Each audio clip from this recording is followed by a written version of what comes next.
aqueles rojões todos nos atrapalhou. E a gente só fez um pouquinho. Vamos falar sobre isso. Os fundamentos, ou o fundamento da nossa vida. Os fundamentos com relação a todos nós. O fundamento com relação a você, especificamente falando. Qual é o fundamento da sua vida?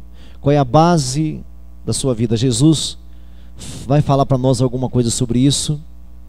E eu acho esse tema pertinente, porque estamos no começo de um novo ano. Estamos iniciando um novo ano aí, nós temos mais um tempo para ir para uma guerra. E é essa a nossa vida. Amém? Entra anos, sai anos, a gente precisa estar atentos. Amém? Abra sua Bíblia em Mateus, no capítulo 7. E o tema é este aí: a base ou o fundamento da nossa vida. A base, o alicerce ou o fundamento da nossa vida. Amém? Na virada nós fizemos alguns apontamentos, fazendo uma comparação com os dias de hoje, falando que nos dias de hoje as construções pouco se pensa no fundamento. O que querem é ganhar dinheiro rápido. Então um fundamento assim mais interessante, mais profundo, gasta-se mais. Então não se pensa muito mais em fundamentos, é o básico apenas. Disse também que sem alicerce, sem fundamento, não adianta ter planos. Sem alicerce, não adianta você ter planos. Vai dar em nada. Não adianta. Então, quer dizer, antes de nós pensarmos nossos planos, nossos alvos, eu preciso pensar no alicerce, na base, no fundamento destes nossos planos. Disse também que essa geração é uma geração que escuta, mas não ouve.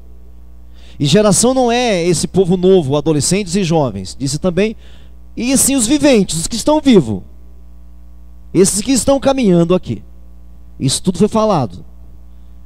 Nós somos uma geração que escuta muito, mas que ouve pouco ou nada. E comecei a dizer para vocês que esse fundamento começa aqui, nos nossos ouvidos. Este alicerce começa aqui nos nossos ouvidos. Amém? Dito isso que já foi dito, vamos para hoje. Capítulo de número 7 de Mateus. Capítulo 7 de Mateus. Versículo 24. Lembrando que nós estamos aqui no Sermão da Montanha. Que nem era uma montanha, mas costumeiramente dito, o Sermão da Montanha. E Jesus arremata dizendo o que eu vou ler agora. Ele está arrematando. E lá no capítulo 5 vai aparecer diversas vezes a sentença: ouvistes o que foi dito pelos profetas? Eu, porém. Ouvistes o que foi dito pelos antigos? Eu, todavia, vos digo. Ouvistes o que foi dito? Ele pega tudo que foi dito e ele faz um arremate, dizendo assim: quem disse aquilo foi eu. E eu agora vou intensificar tudo aquilo que foi dito. O capítulo 5, 6 e 7 de Mateus, realmente, se perdêssemos tudo e ficássemos com o capítulo 5, 6 e 7 de Mateus, já teríamos o evangelho completo. Já teríamos. Precisaríamos de mais nada.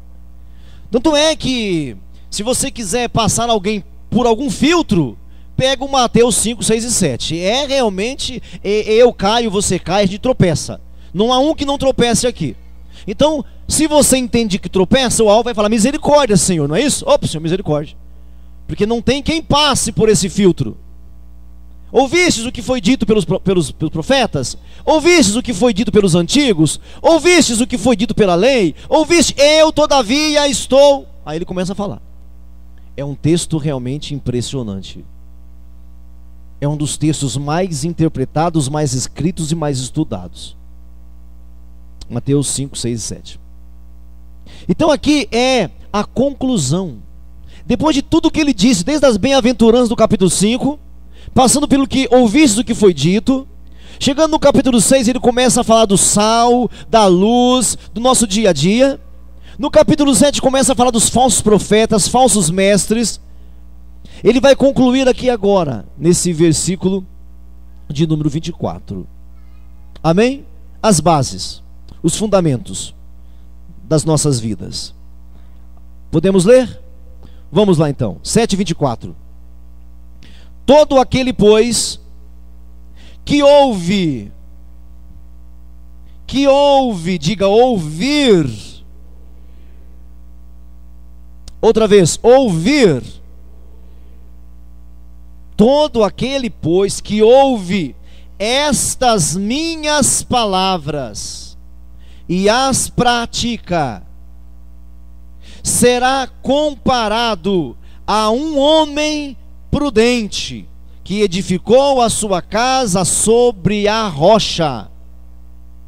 Todo aquele, pois, que ouve estas minhas palavras e as pratica, será comparado a um homem prudente que edificou a sua casa sobre a rocha. Caiu a chuva, transbordaram os rios, sopraram os ventos e deram com ímpeto contra aquela casa, que não caiu, porque fora edificada sobre a rocha. Irmãos, 2 versículos para tão claramente falar tanta coisa, 2 versículos para falar tanta coisa. Leiamos a sequência, verso 26, que ele vai repetir mais ou menos e a conclusão é diferente. E todo aquele que ouve estas minhas palavras e não as pratica, será comparado a um homem insensato, um homem tolo. Outra vez, e todo aquele que ouve estas minhas palavras e não as pratica, será comparado a um homem insensato, que edificou a sua casa sobre a rocha, sobre a areia. Para cancelar o erro, diga de novo, sobre a areia. Diga sobre a areia. Diga não praticou, é sobre a areia. 27, caiu a chuva, transbordaram os rios, sopraram os ventos, deram com ímpeto contra aquela casa e ela desabou, sendo grande a sua ruína. Amém? Você vê que é o mesmo texto, com uma ação diferente e uma conclusão diferente. Você vê que é o mesmo texto. Você percebe que as ações de temperatura são as mesmas, que as ações climáticas são as mesmas. Você percebe que não há diferença. Você percebe que Jesus não é levado por um socialismo, por um sentimento de dó. Você percebe? Não é porque o cara aqui foi imprudente, foi insensato, tolo, que vai ter pena dele. Só para a gente começar a nossa conversa, um outro título para essa mensagem poderia ser o segredo do homem vitorioso. O segredo do homem vitorioso. Outro título poderia ser as ações do homem prudente. Outro título. O título para hoje é a base, o fundamento, o alicerce para a nossa vida, para a sua vida, meu irmão. O alicerce. O texto é o mesmo. A questão é que no segundo nós temos um não pratica, não pratica. E temos uma consequência, um resultado diferente. O resultado para o primeiro é: a casa não cai. O resultado para o outro é: a casa cai. E não adianta você rebolar. Depois da coisa feita, não adianta você rebolar. Porque às vezes nós, irmãos, gastamos tanto tempo correndo atrás do prejuízo. Nós gastamos muito tempo, irmãos, consertando coisas que erramos. E é muito simples: ouvir e praticar. Ouvir e não praticar.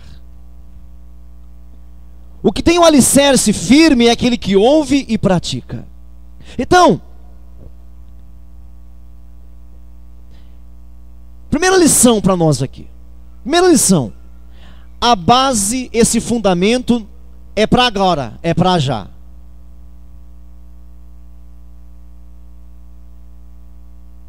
O seu plano é para depois, mas o alicerce é agora. Não adianta correr atrás do prejuízo depois. Vocês que acabaram de casar, investe o seu conhecimento, a sua sabedoria, a sua habilidade, aquilo que você recebeu de Deus, de sabedoria, de habilidade, de compostura, investe, para que você descanse depois.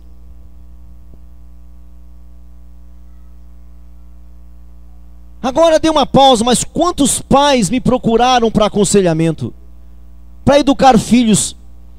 Eu até ajudo, até dou um conselho, mas não tem nada melhor do que você educar uma criança enquanto ela é criança. Para que correr atrás depois?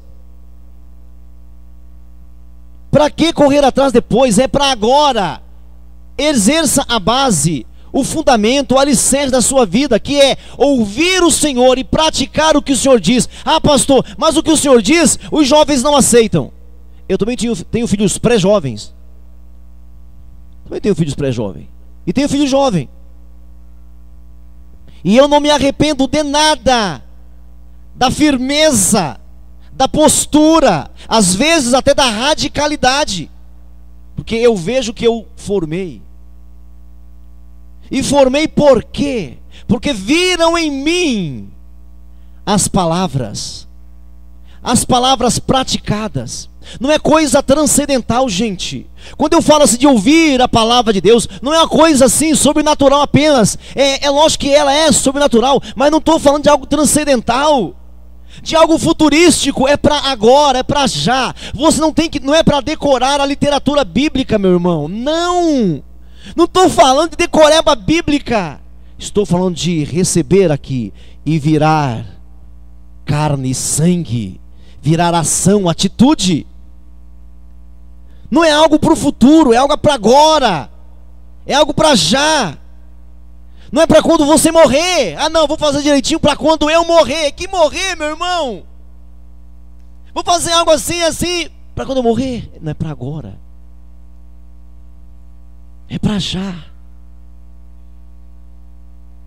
Você está me ouvindo ainda, irmão? Por que gastar energia naquilo que não satisfaz? Porque você vai gastar tempo, vai perder. Ouça as palavras. Jesus nunca sai de moda, nunca sai. Jesus nunca fica demodê. Se você conhece essa palavra, nunca fica demodê. Só que o jeito dele é diferente. Todo aquele que ouve estas minhas palavras, são estas, e as pratica. Ele fala: homem prudente, mulher prudente, jovem prudente, adolescente prudente. Que essa seja a base, o fundamento da sua vida. Você quer fazer faculdade? Faça a sua faculdade. Você quer fazer um doutorado? Faça. Mas não esqueça. Me parece que foi o Rui Barbosa que perguntaram para ele qual era o livro mais importante. Acho que foi ele, se não me engano. Ele falou assim: eu tenho na cabeceira da minha cama, eu tenho uma Bíblia. Eu tenho uma Bíblia, aquela Bíblia. Pelo menos falando ela, né? O que ele foi na prática eu não sei, mas pra a gente falar é muito bonito. Eu tenho na cabeceira da minha cama a minha Bíblia. E o principal livro da minha estante é a Bíblia. Você pode fazer o que você quiser fazer, mas por favor, qual é o alicerce da sua vida? Então, o primeiro ponto é este, é para agora. É algo concreto. Pastor, como pode ser concreto se são palavras? Ué, e amor não é concreto? Só porque você é uma coisa que você fala que sente? Concreto tem nada a ver com pedra, gente. Concreto, quando você ouve falar algo concreto, E algo abstrato não quer dizer, não quer dizer pedra. Quando você estava no primário, lá no primeiro aninho lá, aí a professora, para explicar para você que tinha 7 aninhos, 8 aninhos, 9 aninhos, ela falava coisa concreta, é coisa que tem pedra, que você apalpa. E coisas abstratas são as coisas que você não apalpa. Isso é para criança. Você cresceu, meu amado. Então é algo concreto, ouvir as palavras, concreto. É o alicerce, é algo para agora. Esse alicerce é para agora, não é transcendental, não é para o futuro. Ela derrama no futuro, mas não é para o futuro. Não é algo para o céu. Ela conclui no céu, mas não é para o céu. Não é algo para quando você morrer. E também não é algo para você deixar de ir para o inferno. Ela até conclui assim. Está me ouvindo ainda? Então é para agora. Diga para o seu vizinho, é para já. Diga ouvir e praticar, é para agora. Diga, não é para depois do descanso, é para agora. No seu casamento, querido, você está conversando com a sua esposa, com o seu cônjuge, você conversa, não conversa? Então sinto muito, mas eu te receberei em casa muito em breve. Não conversa? Não dialoga? Não há comunicação? Então sinto muito, logo logo nós conversaremos. Porque casamento não vem pronto.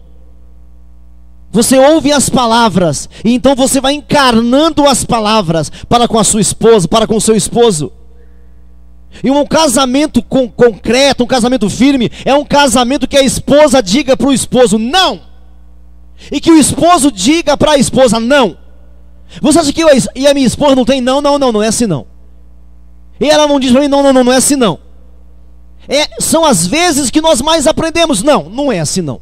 Não concordo com isso não. Vamos por aqui assim, deve ser por aqui. Vamos ver o que o Senhor diz aqui. Casamento é uma bênção. Uma bênção. Se você aí no seu coração está falando assim, não é porque você é um cabeçudo. Ou uma cabeçuda também. Porque você quis casar do seu jeito. Você quis viver o casamento do seu jeito. Então não presta mesmo, não tem que prestar, meu irmão. Irmão, nós somos egoístas, irmãos. Você acha que eu quero fazer por carne própria a vontade da minha mulher, meu irmão? Não quero. Então tem um sacrifício. Existe um sacrifício. E as palavras vão nos ensinar. Vão nos esclarecer. Veio eu de uma família, minha esposa de outra família. Se deixar, eu vou continuar fazendo o que eu aprendi. Se deixá-la, ela vai continuar fazendo o que aprendeu. Ela tem que abrir mão de coisas que ela aprendeu na família dela. E eu tenho que abrir mão de coisas que eu aprendi na minha família. Tenho que abrir mão. Para se tornar um novo ser. Um novo ser, uma outra carne, uma nova carne. Porque a Bíblia diz que quando você casa, é uma carne com a sua esposa. Mas os caras casam hoje e continuam duas carnes ainda. São duas pessoas. E a Bíblia diz que é uma pessoa só. Deus, quando vê o casal, vê como uma pessoa só. Hoje inverteu-se as coisas, né? Hoje inverteu. Os filhos ficam e o marido vai embora.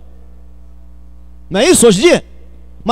O filho fica. Fica o filho 1, o filho 2, o filho 3. Casa e fica lá. Tem filho e fica lá. Aí a mãe cuida de tudo. É uma maravilha. É uma coisa. É coisa de italiano mesmo, né, irmãos? E o marido vai embora. Aí vai o primeiro marido, o segundo marido, o terceiro marido. E a filha araba vai ficando. Não, é o filho que tem o azar. Dói? Sinto muito. Segundo ponto. Então é para agora. Primeiro ponto é para já. Segundo ponto. É para todos. O primeiro homem ouviu a palavra. O segundo homem ouviu a palavra. Então é para todos.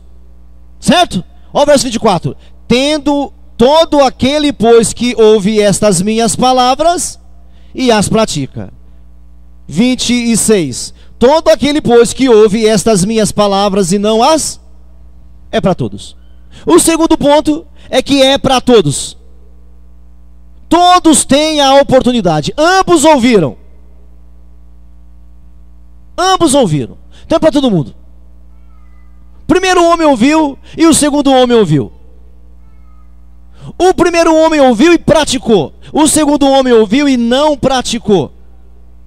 Ou seja, saber não é a grande questão. Olha só, saber, compreender, entender, não é a grande questão, porque os dois sabiam. Amém até aqui? Saber não é a questão. O primeiro homem ouviu, sim ou não? O segundo homem ouviu, sim ou não? Os dois ouviram, é para todos. Então saber não é a questão. Saber não é o fundamento, irmãos. Saber não é o alicerce. Escutar não é o alicerce. Não é a base. Quem está me ouvindo ainda? Eu sei, e daí? E daí que você sabe? Eu entendi, e daí que você entendeu? Eu aprendi, e daí que você aprendeu? Você escutou. E daí? E aí, decorrente a isso, saber e não praticar te afasta de Deus. Quando você sabe uma coisa de Deus, olha, presta atenção nisso aqui, olha isso aqui. Saber algo sobre Deus, algo de Deus e não praticar, te afasta dele. Porque a maioria de nós falamos assim: eu sei que Deus faz isso. Fez. Bom, como você sabe, não aconteceu na sua vida, você vira incrédulo. É a segunda conclusão. Primeiro, te afasta. Segundo, você fica incrédulo. Primeiro, te afasta. Eu sei, e daí que você sabe? E daí que você sabe? Eu sei isso, eu sei aquilo outro. Eu ouvi isso, eu ouvi aquilo outro. Eu aprendi isso, eu aprendi aquilo outro. Mas como você não pratica, o que você sabe não se concretiza. Amém? Tá me entendendo? Você ouviu, você até aprendeu, fez a equação certinha, entendi, olha, então entendi. Só que não pratica. Como não pratica, não há conclusão satisfatória. Não há satisfação. Então te afasta de Deus. Aí você vira um ateu não confessional, que é uma grande tendência hoje em dia, sabia? O nosso grande problema hoje não são os ateus confessionais, que você nem os acha, mas são os ateus não confessionais, aqueles que não têm uma filosofia de ateísmo. A prática de vida, o cara não acredita mais, porque ele sabe, mas nunca acontece nada. Então afasta esse homem, essa mulher de Deus, do Senhor. O que você vira então? Um ateu. Porque nada acontece na sua vida. E a outra conclusão é que você perde a fé. E você perde a credibilidade. Você sabe, mas não pratica. O seu amigo vê, seu pai vê, sua mãe vê. Você sabe, você fala para seu pai, para sua mãe, para seu tio, para seu amigo, vai falando, mas a pessoa que ouve você falando não vê aquilo acontecendo. Você perde a credibilidade. É sério, irmãos. Você perde a credibilidade. Em vez de você falar, comece a praticar. Praticar.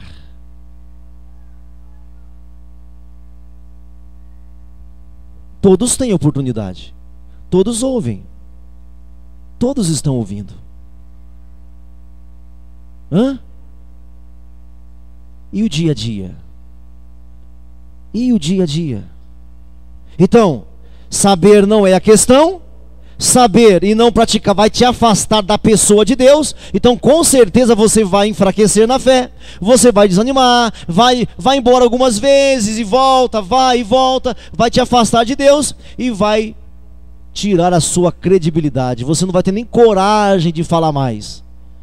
Não vai ter, porque as pessoas ouvem e riem de você. Sabe aquele meio sorriso?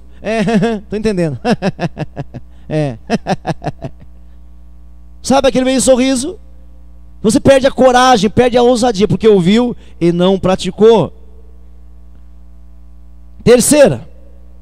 Primeiro então, é para agora, não é algo para o futuro, é para já. Terceiro, todos têm a mesma oportunidade. Terceiro, ouvir o quê? Ouvir o quê? Do que ele está se referindo aqui? Será que ele estaria se referindo à literatura? Ouvir o quê? O verbo praticar, ouvir, o pronome demonstrativo aquele, é isso? O possessivo, minhas, é isso? Do que ele está falando aqui?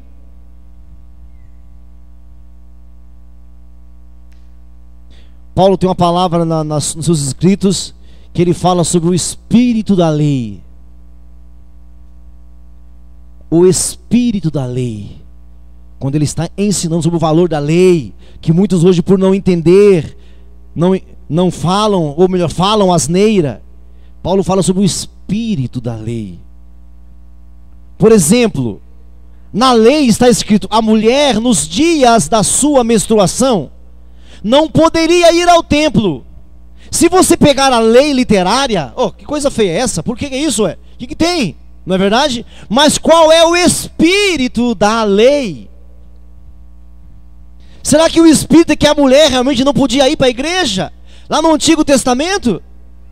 Não, o espírito da lei era apenas mostrar a beleza de Deus, que a mulher nos dias da sua purificação, que aquele era chamado dias da sua purificação, ela não poderia ir para lá. Era apenas um espírito da lei, de que aonde Deus está a pureza, e sangue saindo é impureza, porque a mulher está se purificando quando ela está naqueles dias. Ela não poderia ir. O espírito da lei não é que ela era impedida, mas o espírito da lei era o belo, a limpeza, a purificação. Quando a lei dizia, olho por olho, dente por dente, que aí havia a liberação para matar aqueles que matavam, havia uma liberação para matar aqueles que matavam. Muitos interpretaram isso literalmente e erraram. Nunca foi isso. Deus nunca permitiu que ninguém matasse ninguém. Mas qual é o espírito? O espírito é que aquela coisa que a pessoa fez é horrenda, que Deus odeia o assassinato. Esse é o espírito da lei. Então Paulo vai falar sobre isso, o espírito da lei. Eu oro para que vocês tenham os olhos desvendados, para que vocês vejam o espírito da lei. Então o que é que o Senhor quer dizer aqui? Ele não está se referindo apenas à questão literária, que eu amo demais, eu gosto da literatura bíblica. As coisas que eu leio vocês não leriam. As coisas que eu estudo da Bíblia vocês não teriam paciência para estudar. Eu gosto da literatura, mas não é isso que ele está falando. Jesus está falando de comunhão, de relacionamento cotidiano com aquilo que ele está dizendo. Ele está se referindo ao sopro dele, de você, presta atenção aqui, de você não dar um passo sequer sem falar: meu Deus, é isso mesmo que o Senhor quer? O sopro dele, é isso que ele está se referindo quando ele fala: todo aquele que ouve estas minhas palavras e as pratica. Ouvir e praticar, isso é ouvir. Ouvir e não praticar, isso é escutar. Vou repetir: ouvir e praticar, isso sim é ouvir. Ouvir e não praticar é apenas escutar. É apenas escutar. Do mesmo jeito que o alimento, queridos, entra pela sua boca, passa pelas reações internas do seu organismo, e o próprio organismo pega para si aquilo que é certo, aquilo que vai trazer vida, e libera aquilo que são impurezas. O mesmo jeito acontece quando você ouve a palavra, só que o alimento eu como pela boca, as palavras eu como pelo ouvido. As palavras têm que entrar, passar pelo meu cérebro, descer para o meu coração, passar pela minha alma e fazer uma limpeza. A letra, o ABCD, eu descarto. Eu fico com a essência, com o espírito da palavra. Amém? Você está me ouvindo ou não? Olha, irmãos, eu prego esse livro há muito tempo. Desde que eu sou solteiro, eu prego e ensino a palavra, não é de hoje. E eu não me decepciono com uma vírgula sequer. Sabe o que é adorar esse livro? Sabe o que é amar esse livro? Sabe o que é se lançar nesse livro, irmãos? Idolatrar esse livro de uma forma que, como se fosse a minha própria vida. Isso faz diferença. Isso faz diferença. Não a questão da literatura, mas o Espírito, o sopro. Uma outra palavra é a inspiração de Deus em você. A palavra vem, você fala, quando você ouve a palavra de Deus, gente, você não tem que estar preocupado em ouvir meia hora ou 40 minutos. Quando o Senhor fala conosco, Ele fala assim num segundo. É uma inspiração que vem. É um prêmio dentro de você que você fala assim, meu Deus, achei, encontrei. Como é que eu não sabia disso antes? É isso que Ele está falando. Estas minhas palavras, as palavras que Ele acabou de dizer. Qual é o espírito da lei? Porque Ele vem aqui falando da lei. Ouvistes o que foi dito pelo profeta, ouvistes o que foi dito pelo Moisés, ouvistes o que foi dito pelos antigos. Eu, todavia, vou dizer para você o que eu quis dizer. É o Espírito, é o sopro, é a inspiração, é o véu revelado. Véu revelado é revelação. Diga revelação. A definição disso é véu removido, véu que foi retirado. Isso é revelação. Tinha um véu, de repente você. Então quando você estiver aqui ou lendo a sua Bíblia, fica atento para esse sopro, que é a outra palavra, o sopro, o hálito de Deus. O hálito de Deus. Você tem a mesma possibilidade do próprio Deus. Lá estava a Trindade, lá em Gênesis capítulo 1. Lá estava a Trindade, quando o texto bíblico começa assim: no princípio criou Deus os céus e a terra era sem forma e vazia, e o Espírito de Deus pairava, aguardando alguma coisa. Aguardando o quê? A palavra. Aí no versículo seguinte vem assim: disse Deus, haja luz. O Espírito pairava como quem aguarda alguma coisa. Aguardava o quê? A palavra. Disse Deus, haja luz. Na mesma hora o Espírito pegou aquilo e fez luz.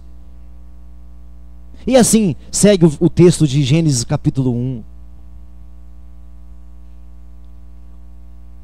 Sem fundamento, sem alicerce, não adianta ter planos.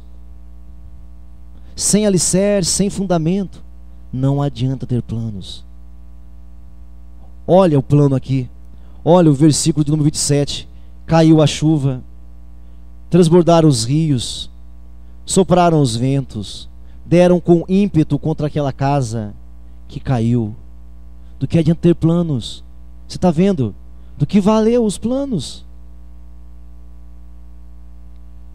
Com todos os planos, com todos os propósitos, a chuva sempre virá. Os rios transbordantes sempre virão. Os ventos contrários sempre chegarão. Não tem alicerce, vai cair. Vai cair, porque os rios virão, os ventos contrários virão, a chuva cairá. Você não tem nada que você possa fazer, meu irmão. A humanidade grita de um lado para o outro. Agora há pouco estava falando da seca, agora não tem quem não fala sobre enchente. É isso. A Europa nunca enfrentou uma geleira tão terrível como está enfrentando agora. Agora há pouco estava enfrentando um aquecimento. Ninguém tem controle sobre isso, e quanto mais o homem se mexer, pior vai ficar. Nós não temos controle, e o egoísmo do homem vai fazer isso piorar. Mas veja bem, é proposto para você um alicerce, é oferecido para nós um alicerce. Não importa se os rios virão, não importa se os ventos soprarão, não importa, meu irmão, se a chuva cairá. Aquele que ouve a palavra e pratica permanece. Não importa o que as Nações Unidas dirão, não importa o que os especialistas vão falar, não importa se o oceano vai subir e as calotas polares vão derreter. O que importa é o seguinte: aquele que ouve as minhas palavras e as pratica não cai, não dobra, não inclina, não beija a lona, Ouvir e praticar é o segredo. Ouvir e praticar. Isso vale para você, adolescente. Isso vale para vocês, jovens. Isso vale para vocês, senhoras e senhores. É simples assim. Nós estamos no ano de 2016. O que é preciso acontecer para que você creia? Você acha que você é o cara mais inteligente que existe? Você acha que não houve ninguém mais inteligente do que você? E eles não mudaram nada. Você acha que se os cientistas descobrirem uma nova forma medicinal, vai resolver a sua vida? Não vai. Não vai. Porque ao homem resta viver uma só vez e morrer. Depois virá o fim. E o que você tem preparado para quem será? Você que está com 25 anos, na flor da sua idade, achando tudo bem. Você que está com seus 40 anos, cheio de esperteza, cheio de maturidade, sabe tudo, resolve tudo. Ouve as palavras de Deus e pratica. Esse é o alicerce. Aí você não cai. Pode mudar todos os esquemas do mundo. Pode mudar a política do Brasil. Pode mudar os direitos humanos. Aqueles que ouvem a palavra e pratica, não cai. Creia nisso, não cai. Não vai cair. Qual é o alicerce da sua vida? Qual é o alicerce da sua vida? Não adianta fazer planos se primeiramente você, e é você que escolhe, a minha tese, é ação sua, ouvir e praticar. Não é uma área de Deus, é uma área sua. É você quem elege, é você que ouve. Não é o Senhor Deus que vai fazer você ouvir. É algo que depende de você. É você que escolhe a base, é você que lança o fundamento, é você que lança a fundação, é você. Não depende do seu pai e da sua mãe. Porque às vezes você fica dando ouvido para as pessoas, meu irmão. E as pessoas são egoístas. Então você lança a sua base, lança o seu fundamento, o seu alicerce, ouvir Deus e praticar o que Deus diz. Não é o que o pregador está te motivando a fazer, não. É o que a palavra te inspira a fazer. Estou fazendo isso porque a Bíblia, a Escritura me inspirou a fazer isso. E isso não se contradiz com aquilo. Não se contradiz. Curva a sua cabeça, feche os seus olhos agora em nome de Jesus. Curva a sua cabeça, feche os seus olhos nesse instante. Ah, Senhor da glória. Curva a sua fronte, feche os seus olhos.